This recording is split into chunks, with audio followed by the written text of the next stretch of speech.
professeur de sociologie et directeur du laboratoire de sociologie et psychologie. Cette rencontre elle est essentiellement centrée sur la thérapie psychologique et l'intelligence artificielle. Le but de cette rencontre, et d'ailleurs c'est des rencontres qui sont, comme vous l'avez constaté, centrées sur les sciences humaines, sociales et la santé. C'est la 4e édition, c'est-à-dire qu'il y a eu plusieurs éditions avant qui sont centrées sur la même thématique et qui ont pour objet de ne pas laisser d'abord l'approche biomédicale dominante et donc s'ouvrir sur d'autres disciplines et d'autres dimensions de la santé parce que, comme vous le savez, l'OMS elle-même pose l'état de santé comme un état global, santé physique, mentale et sociale.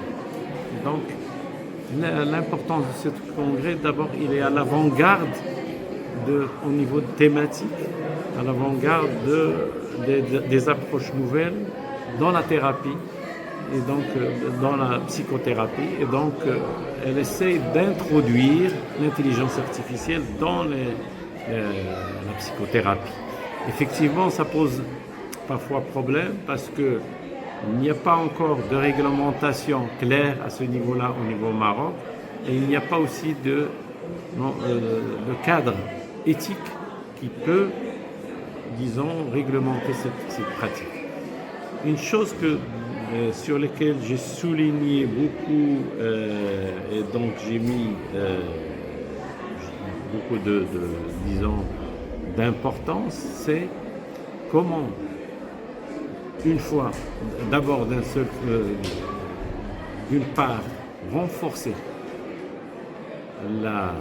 l'enseignement de la psychologie pour qu'il soit en avance et par rapport à l'intelligence artificielle et en même temps consolider ses bases afin qu'il ne soit pas aussi une dérive. Parce que lorsque on introduit l'intelligence artificielle dans l'enseignement et dans la recherche, ça peut bien sûr faire avancer beaucoup de résultats, faire avancer beaucoup de résultats au niveau de la psychothérapie, mais en même temps, il peut avoir des dérives à la fois éthiques et pour la protection des données des personnes. Deuxièmement,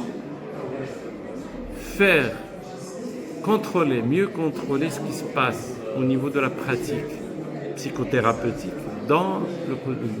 à la fois dans les cabinets privés mais aussi dans les institutions publiques pour que ce contrôle soit mieux organisé.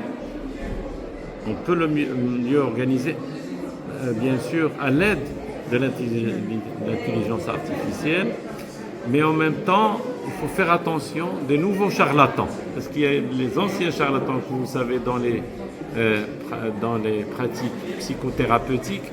Nous avions le Frey, nous avions le Chouafa, nous avions la visite des sanctuaires, etc. Et les nouveaux charlatans sont ceux qui, soi-disant, ont eu une formation quelconque en psychologie et en formation psychologique pour prétendre à exercer la psychothérapie.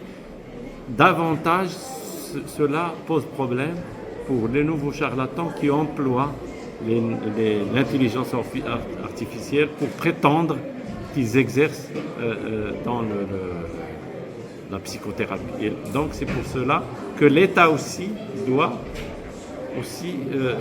faire attention à ce niveau-là et mieux réglementer la pratique psychothérapeutique. Voilà, je vous rappelle. معكم الأستاذ علي عبد العزيز أستاذ علم النفس الكلينيكي بجامعة عبد الله وموثق هذه التظاهرات العلمية هذه الندوة الدولية. حنا هنا باش نسلطوا الضوء على جوج ديال الأشياء مهمة.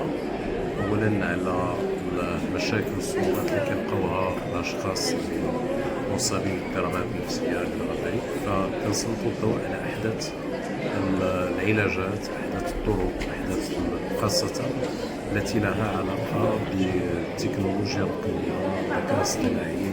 نشوفوا شنو هما الامكانات وشنو هما الحدود ديال الذكاء الاصطناعي في العلاجات النفسيه في التدخلات النفسيه لصالح الاشخاص اللي كيعانيوا من اضطرابات نفسيه.